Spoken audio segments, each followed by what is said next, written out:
What if a father's cruelest punishment was the key to his daughter's freedom? In a polished study that smelled of leather and fear, Wyatt Wales gave his daughter an ultimatum. Marry to secure my fortune, or be cast out. He gestured to the window, toward the unforgiving black hills that had already broken him. You can have the independence you crave, out there. But as she turned her back on his gilded cage, she walked not toward her ruin, but toward her reign. The scent of lemon polish and old leather filled Wyatt Wales's study, a stark contrast to the cloud of raw dust and manure that perpetually choked the streets of Deadwood. From his mahogany desk, he regarded his daughter, Ellen Ballou, not with the warmth of a father, but with the grim calculation of a merchant assessing damaged goods. He saw not her fire, but the liability it represented. It is not a request, Ellen. Wyatt's voice was low, strained by a fear she could never understand. The fear of a man who had once lost everything to the unforgiving earth of the Black Hills. Mr. Albright is a man of considerable means. This union secures us. Ellen's hands, so steady when holding a colt or a hand of cards, clenched into fists at her sides. It secures you, she corrected, her voice sharp enough to cut glass. You see my skills, my passions, as some sort of deliberate punishment upon this family. They are not. They are my life. He slammed a heavy palm on the desk, the sound echoing his own inner turmoil. To him, her sharpshooting was a flirtation with death, her gambling a mockery of the fortune he so desperately sought to rebuild.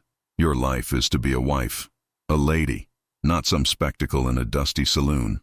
You have a choice, a life of honor with Albright, or you can have the independence you so crave, out there. He gestured vaguely toward the window, toward the lawless hills that had swallowed his first fortune. A terrible silence descended. She saw the ultimatum in his eyes, the cold rejection that shattered the last vestiges of her girlhood admiration. This was about more than a suitor. It was a denial of her very worth. Then it is no choice at all, she whispered, the words a vow. She would not be his pawn. Feeling the sting of his banishment ignite a fire in her soul, Ellen turned her back on him and the gilded cage he called a home. She would find her own strength, her own worth, or die trying. The freedom she had so fiercely claimed tasted of ash and tasted of fear. The gilded cage of her father's house had been replaced by a sprawling prison with no walls, only the jagged, indifferent peaks of the Black Hills hemming her in.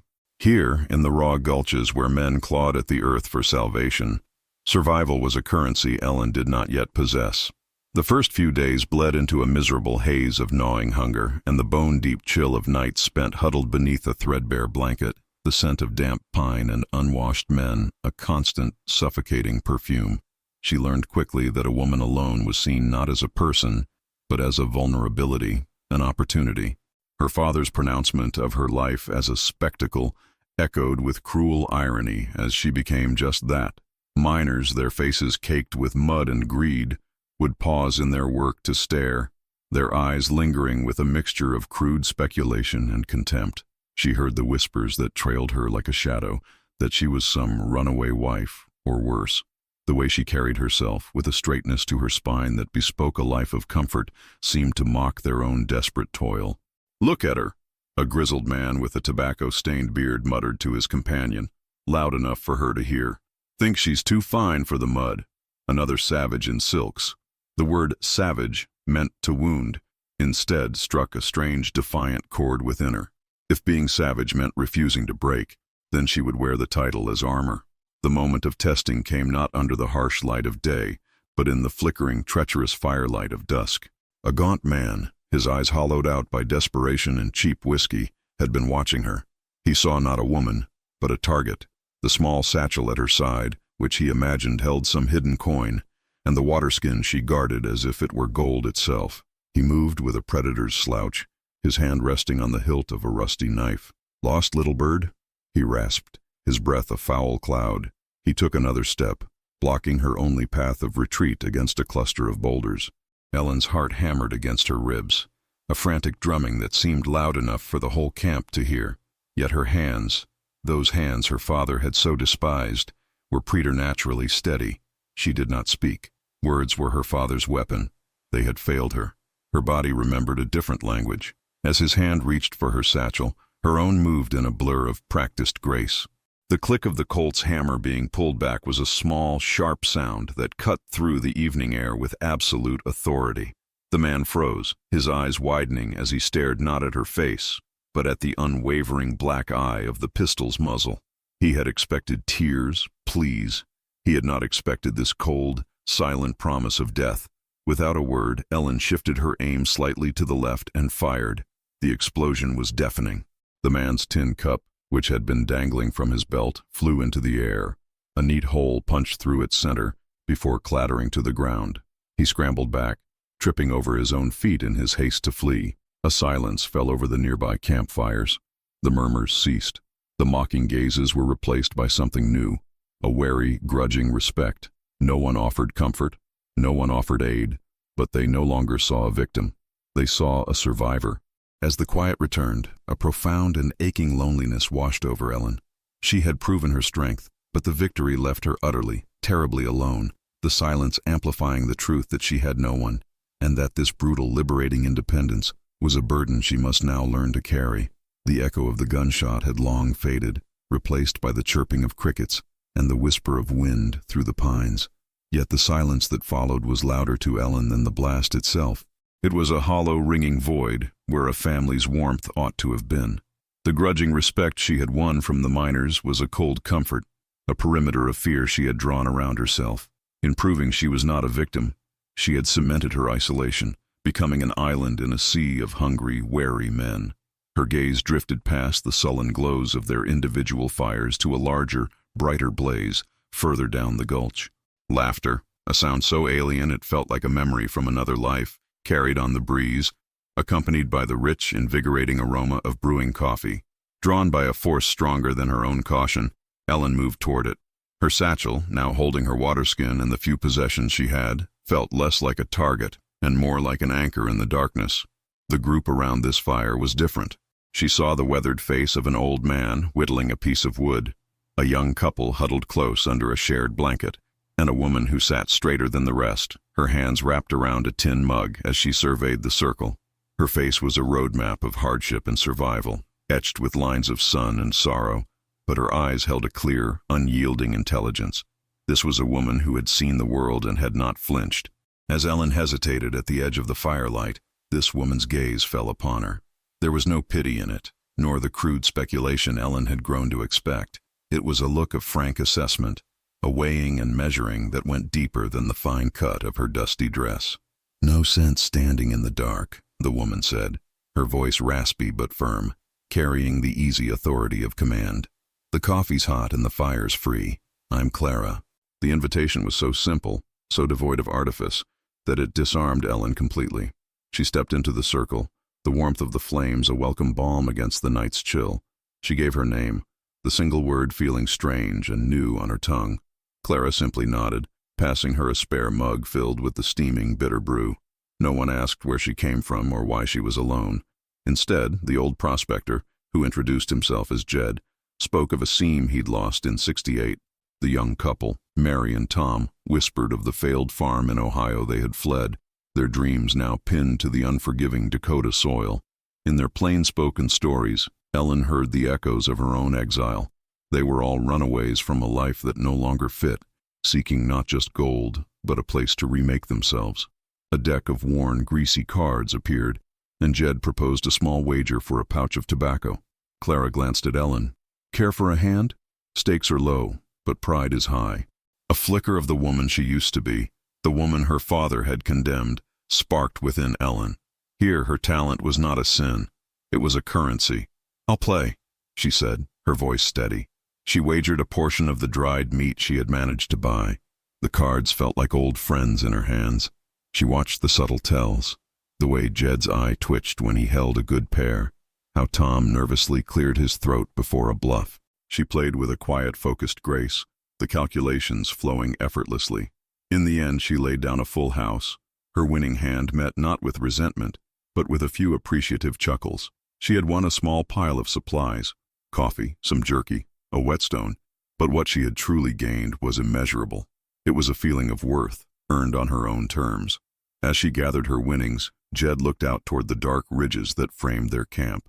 "Saw a few Lakota riders up on the rise today," he murmured, his voice losing its jovial edge. Not threatening, just watching. They know we're here, tearing up their paha sapa for our yellow rock. A somber quiet fell over the group. It was a reminder that their small circle of firelight was a trespass, an intrusion into a much older, deeper story. Ellen sipped her coffee, the bitter taste sharp and real. For the first time since leaving her father's house, she did not feel utterly alone. She was among fellow outcasts, sharing a fire on contested ground, and the fragile sense of community felt more precious than any fortune. The days that followed settled into a rhythm of grueling labor, a monotonous symphony of metal striking stone. Ellen worked alongside Clara, Jed, and the others. Her hands, once soft, now calloused and raw from swirling grit and ice-cold creek water in a prospecting pan. The promise of gold was a cruel phantom, glittering in flecks of mica that mocked their hopes before washing away. Their small community, forged in the firelight, was now tested by the harsh glare of day and the growing emptiness of their larders. The coffee was long gone, the jerky reduced to a few leathery scraps chewed slowly to prolong the illusion of a meal. Hunger was a constant gnawing presence, sharpening the edges of their fellowship. It was during a meager breakfast of boiled acorns that Jed sighed, his gaze drifting toward the pine-choked ridges. Be a damn sight better with some fresh meat on our bones. A quiet resolve settled over Ellen. She had been a guest, a survivor taken in. Now she would be a provider. I can hunt, she stated, her voice clear and even in the crisp morning air. Clara looked up from her pan, her shrewd eyes assessing Ellen. There was a flicker of doubt, not in Ellen's spirit, but in the practicality of the claim. Yet she saw the same unbending will she'd seen that first night. She gave a curt nod. Jed's got a rifle. One of the other miners, a quiet man named Jack Harlan who had joined their small outfit, rose without a word. He was different from the others. A stillness clung to him, a solemnity that seemed out of place amidst the frantic gold lust. He retrieved the rifle, a long-barreled Springfield, and offered it to Ellen. His eyes, a cool, steady gray, met hers. They held none of the miner's speculative greed, but rather the quiet understanding of a fellow professional. A former soldier, he knew the heft and purpose of a weapon, and he saw in her grip an ingrained familiarity. She sighted true, was all he said. Alone in the vast, silent cathedral of the forest, Ellen felt a sense of belonging she had never known in her father's house. The scent of damp earth and pine was a balm to her soul. Here, there was no judgment, only the pure, honest language of survival. She moved with a liquid grace, her senses alive. The snap of a twig, the rustle of leaves, the distant call of a hawk, each sound was a word and a story she could read fluently. It was then, as she stalked a young buck through a stand of aspens, that her father's voice echoed in her memory, his words a venomous whisper, a spectacle, a punishment upon this family. The memory did not sting as it once had. Instead, a profound and liberating clarity washed over her. He had seen this skill as a flaw, a rebellion against the life he had chosen for her. But here, in the heart of the wilderness that had broken him, this very skill was life itself. It was sustenance. It was purpose. She raised the rifle, the stock fitting against her shoulder like a familiar embrace. The world narrowed to the bead of the front sight, the V of the rear, and the unsuspecting animal. She exhaled slowly, her finger squeezing the trigger in a single fluid motion. The crack of the shot was a definitive punctuation mark on her old life. She returned to camp not with fanfare, but with the quiet dignity of a task completed. The buck was slung over her shoulders, a heavy but gratifying burden. The sight of her stopped the work in the gulch. Jed let out a low whistle of appreciation, and even Clara's stern face broke into a rare, genuine smile. "Well, I'll be," Clara said, her voice thick with respect. The girl's got more grit than a sluice box. As they dressed the kill and the rich aroma of roasting venison finally filled the air, Jack Harlan came to sit beside her. He sharpened a knife on his whetstone with methodical strokes, his movements economical and precise. "That was a clean shot," he said, his voice a low baritone. "Over 200 yards, I'd wager. Takes more than luck." "Luck runs out," Ellen replied, meeting his gaze. "Skill doesn't." A faint smile touched his lips. "I learned that at Shiloh. The lucky ones died just as fast as the unlucky. It was the skilled who came home." He spoke of the war not with bravado, but with a deep, abiding weariness. He had seen men fight for honor and die for lies, and it had stripped him of all illusions save one, the fierce, unassailable value of one's own independence. In his disillusionment, Ellen found a kindred spirit. They were both refugees from worlds that had tried to define them, seeking a place where their own worth, fairly won, was the only currency that mattered. As they sat in the growing twilight, sharing the first real meal in days, a new whisper snaked through the camp. Another rider had seen a Lakota war party, larger this time, watching from the bluffs. The words were laced with fear, but in Jack's quiet retelling, there was no malice. "This is their land," he said, staring into the fire. "Pahasapa, sacred ground. We're the invaders here, tearing at its heart for a yellow rock." The sizzle of the fire, the taste of the meat she had provided, the shared understanding with the man beside her, it all coalesced into a fragile, powerful truth. She was no longer an outcast. She was part of something, a band of survivors on contested ground. Her purpose finally, irrevocably, her own. The fragile peace of their camp was shattered by the thunder of approaching voices, a wave of belligerent anger rolling down the gulch. A knot of men, their faces flushed with whiskey and indignation, stormed toward them, led by a burly prospector with a red beard and eyes narrowed by suspicion. He jabbed a thick finger toward the ridges. "Them damn savages raided our camp last night, took 2 pickaxes and a shovel," he roared, his spittle flying. "And you lot just sit here trading pleasantries with them, I'd wager." Jed rose slowly, his hand resting near a stout hickory stick. Clara remained seated, her expression unreadable as stone. It was Jack Harlan who stepped forward, his calm a stark contrast to the man's fury. "What makes you so certain it was Lakota, Silas?" he asked, his voice low and even. "Who the hell else would it be?" Silas shot back. "They're thieves and killers, the lot of them." Jack's gaze was unflinching. "I saw your camp. The tracks were from shod boots, not moccasins, and a raiding party wouldn't bother with a single shovel. They'd take horses, supplies. You were robbed by a common thief, same as could happen in St. Louis." He spoke with the weary authority of a man who had seen real war and had no patience for manufactured hatred. The words, steeped in logic, seemed only to inflame Silas's prejudice. As if summoned by the conflict, a lone rider appeared on the rise above them, silhouetted against the vast, indifferent sky. He was Lakota, mounted on a lean pony, watching them with a stillness that felt more ancient than the hills themselves. A murmur of fear went through Silas's men, but the rider made no hostile move. Instead, he nudged his horse forward, not toward the agitated group, but toward the quiet fire of Clara's company.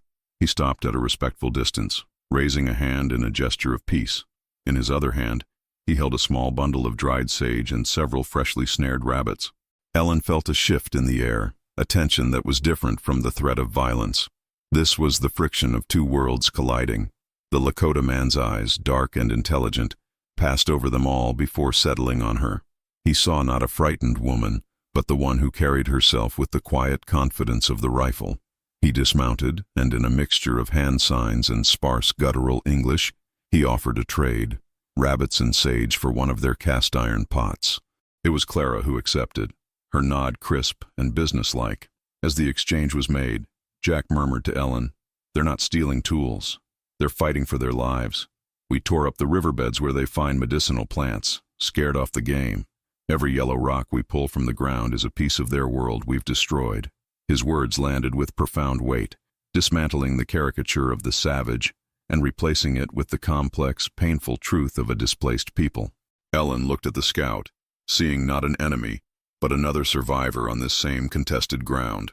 Later that evening, the need for proper tools became undeniable. Their pans yielded only dust.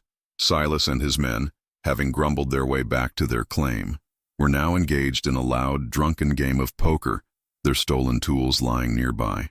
A reckless idea sparked in Ellen's mind, born of desperation and a deep, humming confidence in her own condemned skills. She walked over, her small pouch of winnings from the other night in hand. "I hear you need a 4th, she said, her voice cutting through their boisterous laughter. Silas looked her up and down, a leering, dismissive grin on his face. "This ain't a game for ladies, sweetheart." "Then it's a good thing I'm not a lady," Ellen replied, her gaze cool. She gestured to the shovel. "I'll play you for that. My winnings against your tools." The challenge hung in the air, a gauntlet thrown. Lured by the prospect of easy money and the chance to humiliate her, Silas agreed. The cards felt like extensions of her own senses. She felt the energy of the table, the nervous tremor in one man's hand, the overeager way Silas bet on a weak pair. This was not her father's drawing room. This was a battlefield, and her mind was the weapon. With methodical grace, she bled them dry, her focus absolute. The final hand came down to her and Silas. He laid down 3 kings with a triumphant slam. Without a word, Ellen fanned her cards across the crate that served as their table. An ace-high flush. Silence. Then, a curse from Silas as he threw his cards down in disgust. Ellen gathered the tools, the worn wood of the handles feeling more valuable than gold. As she walked back to her own fire, she felt the ghost of her father's disapproval. A spectacle. The word had lost its sting. She now saw his condemnation for what it was, a cage built of his own fear of the very wilderness that was now forging her into something new. Her exile was not a punishment. It was a painful, terrifying, and achingly beautiful becoming. The embers of their fire pulsed like a dying heart against the immense star-strewn darkness of the Black Hills. Ellen sat cleaning the Springfield with a practiced rhythmic motion, the scent of gun oil mingling with the sharp aroma of pine. Jack Harlan approached not with a heavy tread, but with the quietness of a shadow, settling onto a log across from her. He watched the methodical slide of the oiled rag, a deep, abiding weariness in his eyes that went beyond the day's toil. "My father was a merchant in Philadelphia," he said, his voice a low rumble that barely disturbed the night. "He built his world on linen and lace, on polite society and calculated profits. He sent his son to war to earn honor." A bitter smile, fleeting and thin, touched his lips. "When I came back, the honor had been stripped away by the things I'd seen and done. The man who returned couldn't sit in his parlors. The sound of a dropped teacup was too much like a pistol shot. He saw my silence not as pain, but as ingratitude, a stain on his good name." Ellen paused, her hands still. She looked at this man, this former soldier, and saw not a stranger, but a mirror. His father's drawing room was no different from her own. "My father saw my skills as a punishment he had to endure," she confessed, the words soft but weighted with a lifetime of hurt. "He never understood that they were the only part of me that felt real." In the shared silence that followed, a bond was forged, stronger than any forged in firelight or desperation. It was a kinship of the exiled, of those who were cast out for being precisely who they were. Jack's gaze held hers, and in it, she saw an understanding that needed no further words. He nodded toward the dark perimeter of their camp. "Your father's world can't protect you out here, and neither can luck. We need more than a few good hands at poker." The next day, their partnership took physical form. Guided by Jack's tactical memory of breastworks and redoubts, they began to fortify their small claim. Ellen's newly won shovel bit into the unforgiving earth, carving a shallow trench. Jed and Tom, catching the sober urgency, helped them roll fallen logs into a low, protective wall facing the most likely path of approach. As they worked, Ellen felt a profound shift within herself. Her father had offered her a choice between a gilded cage and the unforgiving wild. But here, with blisters on her hands and dirt beneath her nails, she was making a different kind of choice entirely. It was this realization that led her to Clara and Mary. She found them by the creek, their panning motions listless and discouraged. "It's not enough to find the color," Ellen said, holding out the heavy Springfield rifle. "We have to be able to protect it, and ourselves." Mary shrank back, her eyes wide with fear at the sight of the weapon. But Clara, her face a mask of grim consideration, wiped her hands on her trousers and took the rifle. Its weight was foreign, dangerous. "Show me," she commanded. Ellen's instruction was patient, her voice steady. She taught them how to stand, how to breathe, how to let the stock become an extension of their shoulder. She spoke not of killing, but of survival, of creating a space where they could not be seen as easy prey. Under her tutelage, Mary's trembling hands grew steady, and a spark of fierce resolve ignited in Clara's eyes. That evening, as the venison roasted, Ellen stood before their small company. "Silas and his kind will get thirstier and meaner. The Lakota are watching, and they have every right to defend this land. We cannot be caught unprepared." She looked at each of them, her gaze unflinching. "I'm setting a watch rotation, 2 hours each. We stand together, or we fall apart." No one argued. In her voice they heard not arrogance, but the hard-won clarity of purpose. This banishment, which her father had intended as her ultimate punishment, had become the crucible of her freedom.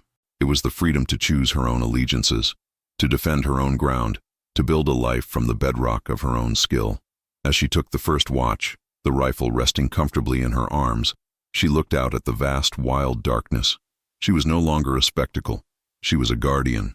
The news arrived not with a thunderclap, but with a furtive whisper carried on the wind. Jed had returned from the main camp down in the gulch, his face ashen, the usual jovial light in his eyes extinguished.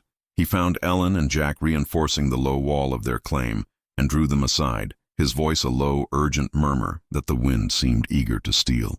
A man came through, a freighter from Cheyenne, he began, his gaze darting toward the ridges. He was asking questions about a woman, a sharpshooter who'd run from her father, a man named Wyatt Wales. Ellen's hands, gripping a rough-hewn log, went still. The name, spoken aloud in this wild place, felt like a brand being pressed anew into her skin. Jed swallowed hard. He's hired men, Ellen, a tracker they call Boone. The word they're spreading is that you've gone savage, that you're a danger to yourself and others. Your father wants you brought back. A cold, familiar dread coiled in Ellen's stomach. It was the same feeling she'd had in his study, the suffocating sense of a cage door swinging shut. Her father could not abide her independence. He saw it as a madness that must be cured, a stain on his name that must be scrubbed clean, no matter the cost to her. The thought that he would send men, armed strangers, to hunt her like a feral animal was a violation so profound it stole her breath. He would make her a spectacle after all. A cautionary tale whispered around campfires. Jack Harlan's face hardened into a mask of grim resolve. He had seen this before, men of means using their power to crush anything that defied their control. "Let them come," he said, the words like chips of stone. "This is our ground." They did not have to wait long. 2 days later, 3 riders crested the ridge. They were not a ragged posse of prospectors, but professionals, their movements economical, their gear well kept. The man in the lead was lean and sun-scorched, with eyes the color of a washed-out sky that seemed to absorb every detail of the landscape. This was Boone. He did not approach their camp directly. Instead, with a tracker's cunning, he made his way to Silas's fire, dismounting with an easy grace and accepting the offer of a tin cup of sludge-like coffee. From their fortified position, Ellen watched, the Springfield resting in her lap. She could see Boone's method in his stillness. He was poisoning the well. He gestured vaguely toward their claim, his expression one of paternalistic concern. The omniscient wind carried snippets of his conversation, his voice calm and reasonable, far more dangerous than Silas's boisterous rage. "A terrible shame," Boone was saying, his voice laced with false pity. "Her father is beside himself with grief, worried she's lost her way entirely out here, living like a wild thing." He leaned in, his tone dropping conspiratorially. "Heard she's been trading with the hostiles. A woman alone. Her mind can snap under this kind of strain." The trap was not a line of guns, but a web of whispers. He was turning her sanctuary into hostile territory, painting her as a degenerate, a mad woman, an ally to the very savages men like Silas feared. The first test came that afternoon. Ellen slipped away from camp to check a line of snares she had set in a rocky defile a quarter-mile away. The air was still, heavy with the scent of pine and dry earth. A flicker of movement to her right, unnatural in the quiet woods, sent a jolt of pure adrenaline through her. It was not a deer. It was the glint of sunlight on a rifle barrel. They had flanked her, trying to corner her against the sheer rock face of the gully. Her heart hammered against her ribs, but her mind was a shard of ice. This was not a panicked thief to be scared off with a single shot. These were hunters. Her father's face swam in her memory, his cold eyes, his final ultimatum. He wanted her broken, tamed, returned to him as damaged goods he could then hide away. That image, meant to shatter her, instead forged her fear into a diamond-hard resolve. She would not be his quarry. With a fluid grace born of countless hours in this wilderness, she dropped low and scrambled not away, but sideways, into a thicket of scrub oak that clawed at her clothes. She used the sound of a rushing creek to mask the noise of her passage, her feet finding purchase on stones she knew by heart. She did not run. She flowed, melting into the landscape that was now more her home than any house of mahogany and polished silver. When she emerged, breathless and scratched, on a ledge overlooking the defile, she saw the 2 men below, looking about in confusion, their trap empty. She had made them look like fools. Returning to her own camp by a long, circuitous route, she felt the lingering trauma of her father's rejection shift into something new. He had condemned her skills, but they had just saved her life. He had called her a spectacle, but she had refused to perform. His definition of her worth was a ghost, a phantom limb that no longer ached. Her value was not in her obedience, but in this fierce, unyielding will to survive on her own terms, to defend the small patch of earth she now called home. The tension was a physical presence in the gulch, a grit in the air thicker than the dust. Below their claim, where the creek flattened out into a stony bed, two worlds stood in stark opposition. On one side were Silas and a half-dozen miners, their postures aggressive, their hands hovering near pistols and belt knives. On the other, a party of 5 Lakota warriors sat upon their ponies, their stillness a profound counterpoint to the miners' agitation. They were led by a man with a face like carved granite, his gaze sweeping over the raw, open wounds the prospectors had torn into the earth. Clara, Jed, and Mary watched from the relative safety of their breastwork, but Ellen and Jack had moved down to the space between, positioning themselves as a fragile, unspoken buffer. The air smelled of sweat, hot rock, and the wild sage crushed under the ponies' hooves. "They're poisoning the water," Silas bellowed, his voice echoing unnaturally in the wide-open space. "And they spooked the game. This is our claim, guaranteed by the government." The Lakota leader, whom Jack recognized from previous brief encounters as a warrior named Wanblee, nudged his pony forward. He ignored Silas, his eyes finding Jack's, then moving to Ellen. He held the Springfield in her steady hands, a silent acknowledgement passing between them. He spoke, his voice not loud but carrying with the timbre of absolute authority.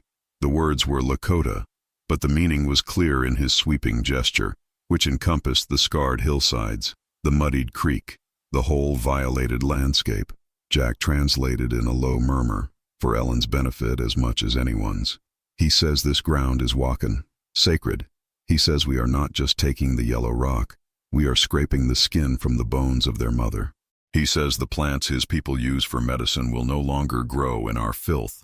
The words were a lament, not a threat, a statement of profound grief that men like Silas, blinded by greed, could only interpret as aggression. "Tell him to go back to his reservation," one of Silas's men shouted, his fear making him bold. The insult hung in the air. A young warrior beside Wanblee tensed, his hand moving to the bow slung across his back. Silas saw the motion and his face purpled with rage. His hand dropped to the butt of his pistol. In that heartbeat, Ellen saw the entire bloody future unfold. The flash of gunfire, the whisper of an arrow, and the gulch running red over a conflict no one could truly win. Her father's world was built on contracts and coin. This world was built on powder and blood. She did not think. She acted. The Springfield rose to her shoulder in a single fluid motion. Her father's voice, a spectacle, was a meaningless whisper against the roar of her purpose. She wasn't aiming at a man's heart, but at the fragile possibility of peace. She squeezed the trigger. The crack of the rifle shot was absolute, a sound that sliced through the tension and silenced every voice. High on the rock face behind Silas, a loose chunk of shale the size of a man's head exploded into a cloud of dust and fragments. A stunned, ringing silence fell over the gulch. Every eye turned to her. Silas froze, his hand still on his gun, his face a mask of disbelief. The Lakota warriors sat motionless, their gaze fixed on the woman who could have killed any of them, but had chosen to kill a rock instead. Wanblee's stern expression did not change, but a new light entered his eyes, a deep, measured respect. He held up a hand to his own men, a silent command to stand down. He gave Ellen a single, slow nod, a gesture between sovereigns. Then, with a quiet dignity that was in itself a final statement, he turned his pony and led his party back into the vastness of the pines. Later, as twilight bled purple and orange across the sky, Jack sat with her by the fire. The shared meal was quiet, the camp wrapped in the aftermath of the day's tension. "You didn't just stop a fight today," he said, his voice low. "You spoke a language they both understood." "I'm tired of languages that only speak of what can be taken," Ellen confessed, looking into the flames. "Is there any purpose in this place beyond that?" "Maybe purpose isn't something you find," Jack replied, his gaze meeting hers, steady and sure. "Maybe it's something you build right here with your own 2 hands." In his weary eyes she saw the same hunger she felt in her own soul, not for gold, but for a piece of the world where strength was used not to conquer, but to protect. Her exile had made her a survivor. Her skill had made her a guardian. But today she had become something more. She was a fulcrum, a point of balance in a world gone mad, and the weight of it felt less like a burden and more like a beginning. They came at dawn, when the air was thin and sharp with the ghost of the night's frost. There was no thunderous charge, no belligerent war cry. There was only the soft, rhythmic plodding of 3 horses moving with deliberate purpose. Jack Harlan was on his feet before the sound had fully registered, the Springfield appearing in his hands as if it were a part of him. Ellen, who had been watching the fire's last embers die, rose beside him, her own Colt feeling heavy and cold against her palm. It was Boone and his men. They reined in just outside the perimeter of their small fortification, their presence and intrusion more profound than any threat Silas could muster. Boone, the lean tracker with the washed-out eyes, dismounted with an unnerving placidity. His gaze swept over their defenses, the low wall of logs and the shallow trench, noting them not with surprise but with the quiet calculation of a professional assessing a problem. His eyes met Jack's for a moment, a flicker of mutual recognition passing between 2 men who understood the grim arithmetic of violence. Then his attention settled on Ellen, and his expression softened into one of carefully constructed pity. "Miss Wales," he began, his voice calm, almost gentle, "your father is beside himself with worry. He sent us to escort you back to Deadwood, to ensure your safety." The words were a calculated poison, meant to frame her father's tyranny as paternal love, her exile as a flight of fancy. Safety. The word was a mockery. Safety was the cage she had fled. The very men sent to provide it were armed to the teeth, ready to drag her back in chains if necessary. Ellen felt the cold knot of dread in her stomach, but her voice, when she spoke, was steady. "I am not lost, Mr. Boone, and I require no escort. Your father seems to think otherwise," Boone replied, his gaze unwavering. "He's a man who's lost much to these hills. He's terrified of losing the only thing he has left." In that single sentence, Ellen saw the twisted, painful truth of it. This wasn't just malice. It was love, so warped by fear and pride that it had become a weapon. The image of her father, a man broken by the wilderness, now trying to break her to save her from it, was a betrayal more complex and wounding than simple hatred. A tense silence descended. Boone's men shifted in their saddles, their hands resting near their holsters. From their fortification, Clara watched with a hawk's intensity, a rifle held across her lap. This was a standoff that Powder could not solve without immense cost. A reckless, desperate idea bloomed in Ellen's mind, a gambit from her old life repurposed for the new. "You're a man who follows orders, Mr. Boone," she said, stepping forward from behind the log wall. She held up a worn deck of cards she'd won from Jed. "But this is my claim. Here, we settle things differently." She tossed the cards onto a flat-topped boulder that lay between them. A game of poker. One hand. "If you win, I will go with you, no trouble. If I win, you leave. And you tell my father that his daughter has made her choice." Boone stared at the cards, then back at her, a flicker of disbelief in his pale eyes. He was a tracker, a fighter. This was not a battlefield, he recognized, but he saw the absolute conviction in her face, and perhaps the chance to avoid a bloody, unpredictable fight. A slow grin spread across his face, a mixture of condescension and intrigue. "All right, Miss Wales," he agreed, swinging a leg over the boulder to sit. "Let's play." The deal was swift, the silence absolute, save for the whisper of the cards. This was not about luck. It was a war of nerves, a pure distillation of will. As she looked at her hand, she felt not the thrill of the gamble, but the profound weight of her own life resting on the turn of a card. She met Boone's gaze across the stone table, and saw in his eyes not a villain, but a man doing a job, a man who saw her as a tragic, wayward girl. In that moment, her last tie to her father's world of fear and control finally snapped. She laid her cards down, a full house, aces over kings. Boone stared at her hand, then at her face. The condescension in his eyes vanished, replaced by a grudging, undeniable respect. He had been outmaneuvered not by force, but by a skill he could not comprehend. He stood, gave her a single sharp nod, and without another word, mounted his horse. As he and his men rode back over the ridge, disappearing into the vast indifference of the hills, Ellen felt it. Not triumph, not joy, but the quiet, solemn, and terrifying weight of true freedom. It was a choice she had made, a battle she had won, and a life she would now have to build, stone by painful stone. The respect Ellen had won was a fragile currency, and she knew it. It was tested a week later when Wanblee returned, not with a war party, but with two elders, their faces maps of seasons she could not imagine. They did not ride with hostility, but with the profound gravity of men bearing a heavy truth. They stopped at the edge of the camp, their presence silencing the clatter of pans and the murmur of conversation.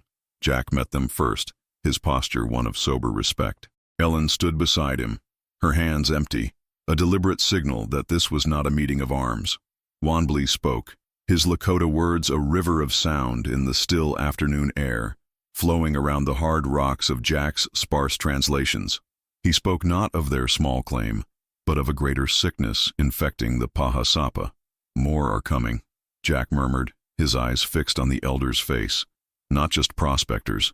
He says there is talk in the white man's forts of an iron road, a great black snake that will cut the heart from the land. The image was stark, terrifying.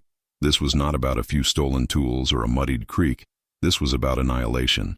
The old man pointed a gnarled finger not at them but past them, toward the distant eastern horizon. He spoke of the sacred places being desecrated, the buffalo herds dwindling, a way of life unraveling thread by thread. There was no threat in his voice, only a deep, abiding sorrow. He was not warning them off the land. He was warning them of the deluge that was coming for them all. He saw in their small, fortified camp not enemies but fellow outliers, people who did not fit in the world that was fast approaching. Clara, stepping forward, offered them a share of their dried venison. The gift was accepted with a solemn nod. It was a treaty written not on paper, but in a shared understanding of survival on contested ground. As they departed, a silent pledge remained in the air. They would not be allies, but they would not be enemies. They would respect the invisible lines of each other's existence in the face of a greater chaos. That evening, the beauty of the hills felt fragile, achingly precious. The setting sun painted the granite peaks in hues of rose and violet, a masterpiece of divine indifference to the turmoil of men. Jack came to Ellen as she watched the colors fade, the Springfield resting nearby like a sleeping dog. "He's right," Jack said, his voice low. "What we're building here, it's a life raft in the middle of a flood." He picked up a small, quartz-veined rock from the ground, turning it over in his calloused hands. "It's not enough to just survive day to day. We need a purpose, something to anchor us." He looked at her then, his gaze direct and stripped of all artifice. "We should file a claim, together, a legal stake in this ground, not just as partners in this camp, but as partners in whatever comes next." It was a proposal that went far beyond mining. It was an offering of a shared future, a binding of two exiled souls. In his eyes, she saw not the possessive love of her father, but a deep, steady recognition of her own worth. It was a value she had earned with her skill, her grit, her very spirit. "Yes," she said, the single word, a vow. In the days that followed, that purpose took root. While Jack and Jed worked the claim with renewed vigor, Ellen dedicated herself to their defense. She began to formally train Clara and Mary, teaching them not just to fire a rifle, but to understand it. "Don't fight the recoil," she'd explain patiently, adjusting Mary's stance. "Become part of it. Let the force move through you." She saw Mary's fear of the weapon slowly transform into a fierce confidence. She was imparting more than a skill. She was giving them a measure of the independence she had fought so hard to win for herself. This act of sharing her own condemned talent, seeing it blossom into strength in others, felt more valuable than any gold they could ever pull from the creek. It was a life built not on what could be taken, but on what could be fortified and shared, a beautiful, defiant fortress against the coming storm. The chaos of deadwood was a physical assault. The stench of raw sewage, stale beer, and unwashed bodies clung to Wyatt Wales's fine wool coat, a miasma of desperation that clawed at his throat. He had forgotten the sheer suffocating reality of it, the endless mud, the cacophony of hammers and drunken curses, the hungry eyes that seemed to strip a man of his worth. This was the hell he had clawed his way out of, and the fear that it would reclaim him was a cold, coiling serpent in his gut. But a greater fear had driven him back, the image of Ellen, his daughter, swallowed by this unforgiving wilderness. His regret was a bitter acid, dissolving the last of his pride. He had sent Boone to retrieve her, But the tracker's silence for over a week had become an unbearable torment. He had to see for himself, to undo the terrible knot of his own making. As his hired carriage crested the final rise overlooking the gulch, the distant pop of a rifle shot split the air. It was followed by another. A cold dread seized Wyatt. He saw them then, Boone and his men, not negotiating, but taking cover behind a line of rocks, exchanging fire with the small fortified camp on the hillside. The camp he knew must be Ellen's. No! The word was a strangled cry torn from him. He had pictured a stern rescue, not a siege. He had imagined bringing her home, not putting her in a grave. From behind her log breastwork, Ellen felt the impact of a bullet thudding into the wood, sending splinters stinging against her cheek. Jack was beside her, returning fire with methodical calm, while Clara and Mary huddled low, reloading. The world had compressed into a terrifying calculus of powder and lead. Then, through the acrid haze of gun smoke, she saw him, a man scrambling from a carriage on the ridge, his face a mask of horror. Her father. The sight was so incongruous, so impossible it momentarily stunned her.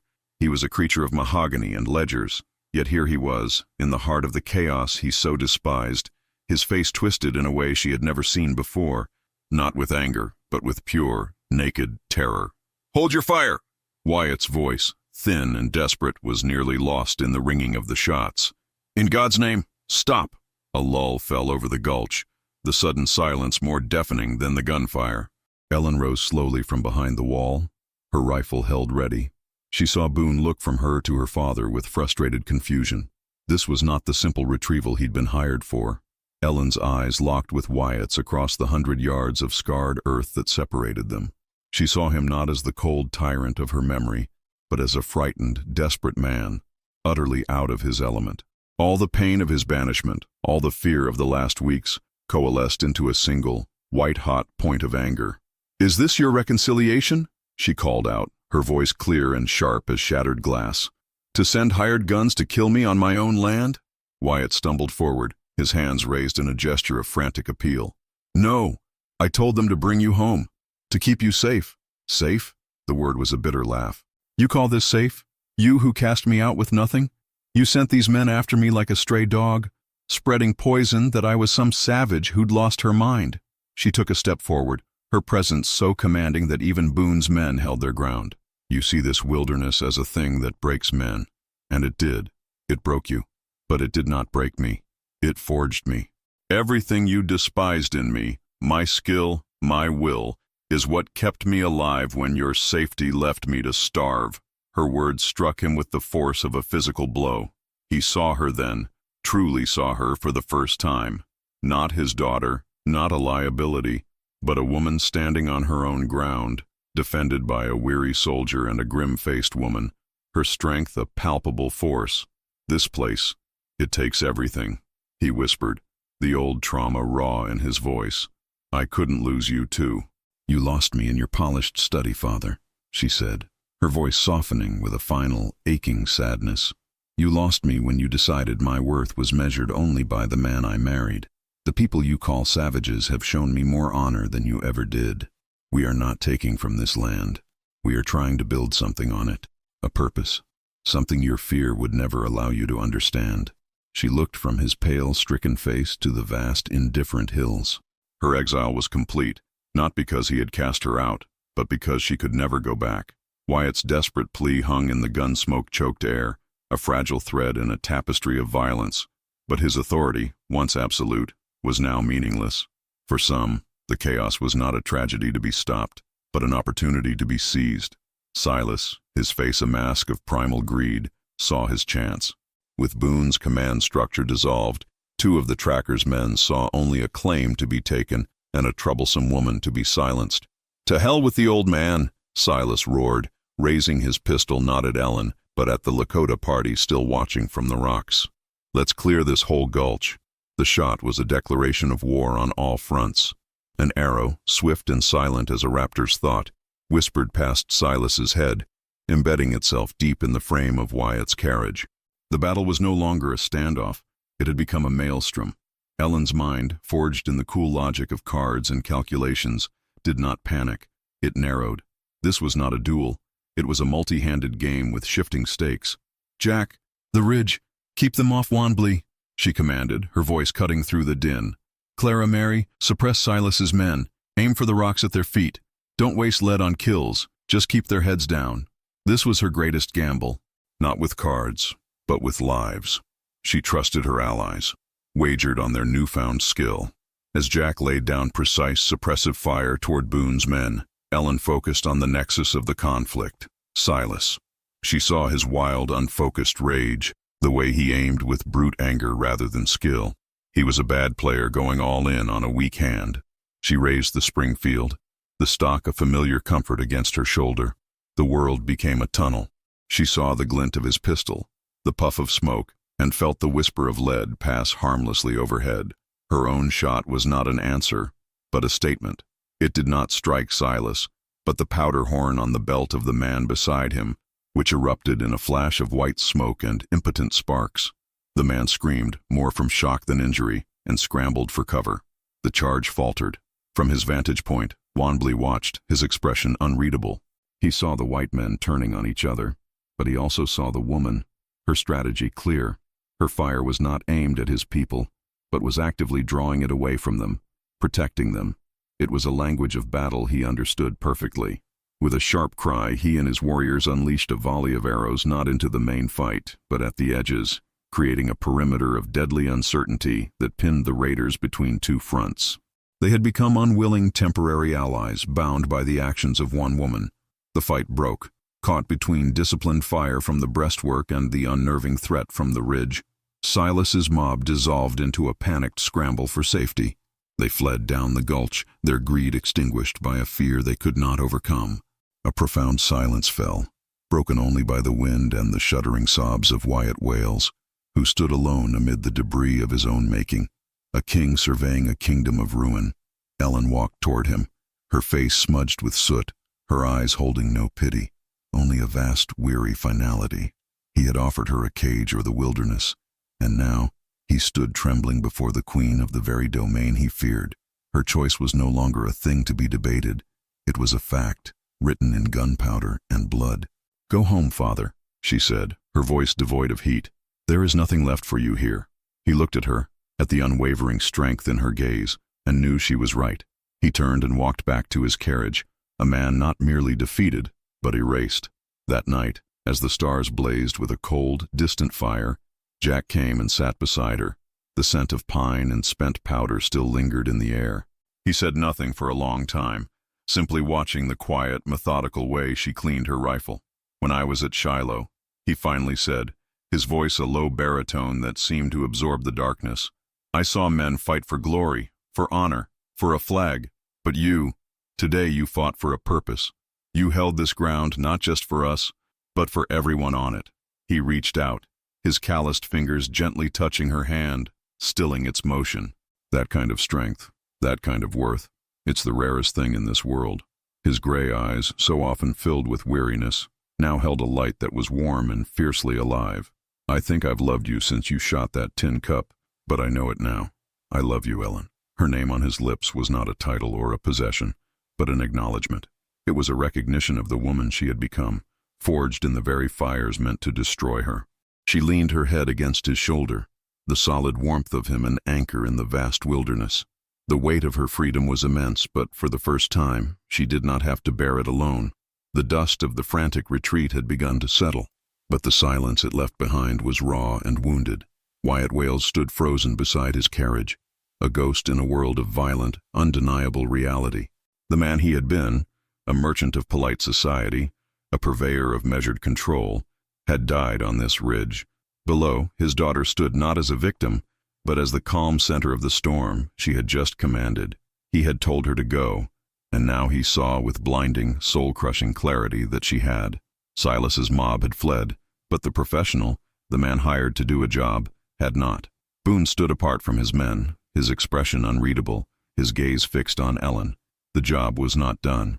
With a motion that was both weary and resolute, Boone stepped into the open space between the battle lines. He ignored Wyatt completely. His washed-out eyes, devoid of Silas's hot rage, held a colder, more dangerous purpose. "The contract was to bring you back, Miss Wales," he said, his voice carrying easily in the still air. one way or another. This was the final hand. Not a chaotic skirmish, but a duel of wills. Jack moved to stand beside Ellen, but she put a hand on his arm, a silent command. This was hers alone.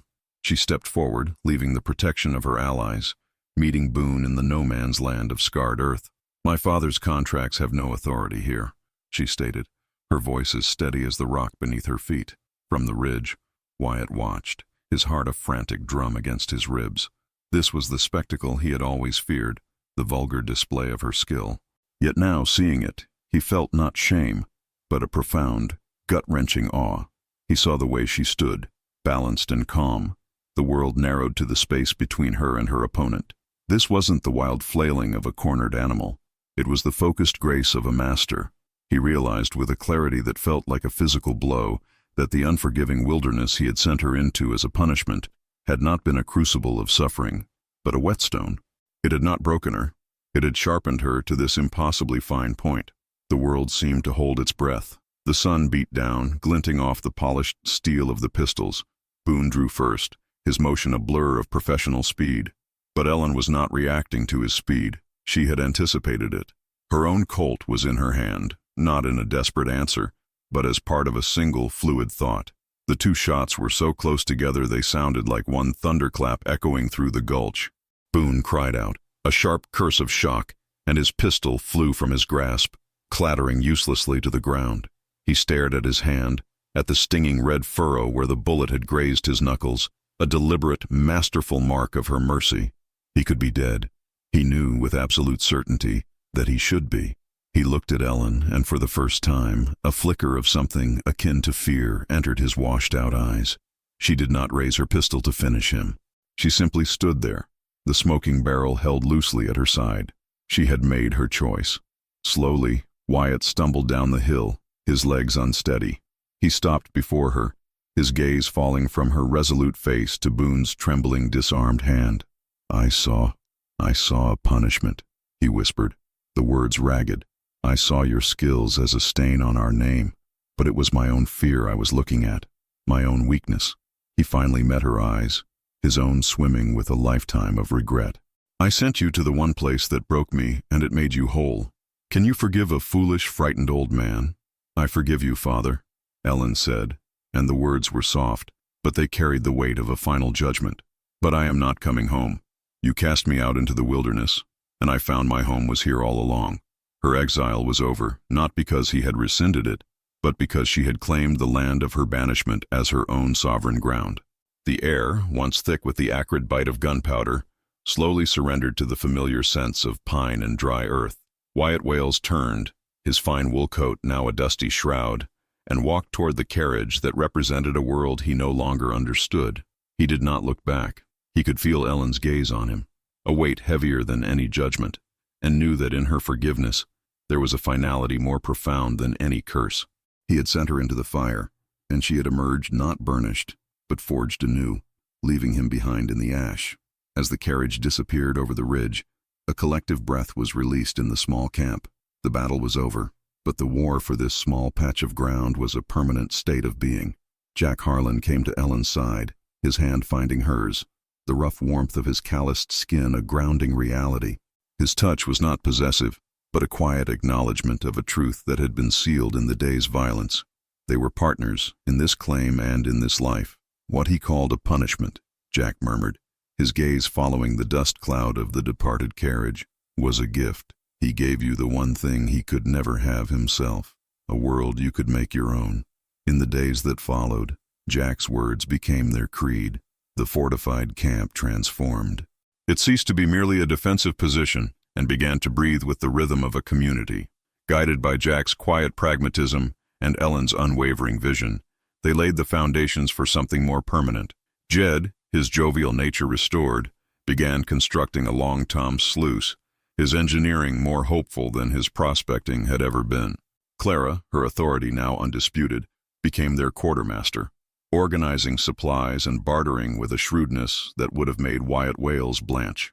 Ellen saw Mary, no longer timid, teaching a newer arrival, a widow from a failed claim downriver, how to sight down a rifle barrel.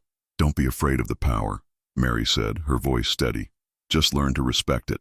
In that moment, Ellen saw her own condemned skill become a legacy, a shared currency of independence passed between women who had been left with nothing else. Their purpose was not insular. It extended to the invisible borders they shared. When Wanbley's party next appeared on the ridge, there was no tension. They brought word of a new cavalry patrol to the east, and Jack offered them a share of salt, a commodity more precious than gold. It was not an alliance born of friendship, but a treaty of mutual survival, an understanding that the encroaching world of iron roads and broken treaties was a far greater threat than they could ever be to one another. One evening, as twilight bled across the peaks, Ellen stood watch, looking down at the scattered fires that now formed a small constellation of hope in the vast darkness. The ghost of her father's voice whispered a final time, "You can have the independence you so crave, out there." He had meant it as a curse, an exile to a place of ruin. She wrapped her arms around herself, feeling the crisp night air on her skin, the solid earth beneath her feet. He had cast her out of his gilded cage, and in doing so, had given her the freedom to discover that the wilderness was not a place of punishment at all.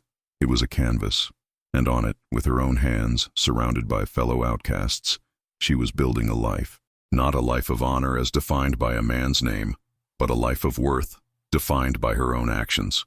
The exile had become a homecoming, and it was, in its terrifying, uncertain, and undeniable reality, beautiful. The gulch, once a raw wound in the earth, now bore the scars of a different kind of healing. What had been a desperate camp was now an outpost, a small, defiant settlement that hummed with the rhythm of purpose. They called it Providence. Smoke rose not just from campfires, but from the stone chimney of a small, sturdy cabin that served as a communal hall. Here, a hand of poker, once a prelude to a brawl in a deadwood saloon, was how disputes were settled and community funds were raised, the turn of a card holding more honest authority than a marshal's badge. Sharpshooting was not a spectacle, but a shared responsibility, a skill taught and honed as essential as knowing how to mend a fence or set a splint. One crisp afternoon, a lone rider appeared on the ridge, his silhouette familiar yet changed. It was Wyatt Wales. He looked older, the arrogance stripped from his posture, replaced by a deep-seated weariness. He brought not armed men, but 2 pack mules laden with crates of medical supplies, tools, and books. He watched as Clara directed the unloading with brisk efficiency, saw Mary laugh as she showed another woman how to properly lead a target. He saw his daughter, Ellen, standing beside Jack Harlan, their hands clasped, their ease with one another a testament to a bond he could never have conceived of for her. He approached Ellen, his eyes filled with a quiet, aching regret. "I see now," he said, his voice stripped of its old tyranny. "I tried to give you a life of honor. I didn't understand you were building one of worth." Ellen looked at the man who was both her father and a stranger, and felt not the sting of old wounds, but a distant, quiet peace. "Honor is what other people say you have," she replied, her voice soft but sure. "Worth is what you know you have. We have worth here." He simply nodded, the gesture a surrender and an acceptance. He did not ask to stay. He knew this place, this home forged from his own daughter's exile, was not for him. As he rode away, leaving his offering behind without condition, Ellen felt the last ghost of his judgment fade into the vast, indifferent hills. Later, as the sun set, casting the Paha Sapa in strokes of fire and gold, she stood with Jack on the rise overlooking their small domain. The independence her father had cursed her with was no longer a burden, but the very air she breathed. Here, surrounded by her found family, she was not a runaway or a spectacle.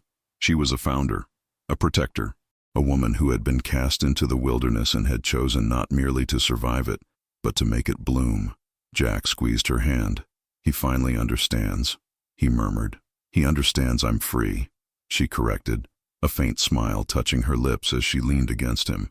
"He'll never understand that this is what freedom looks like."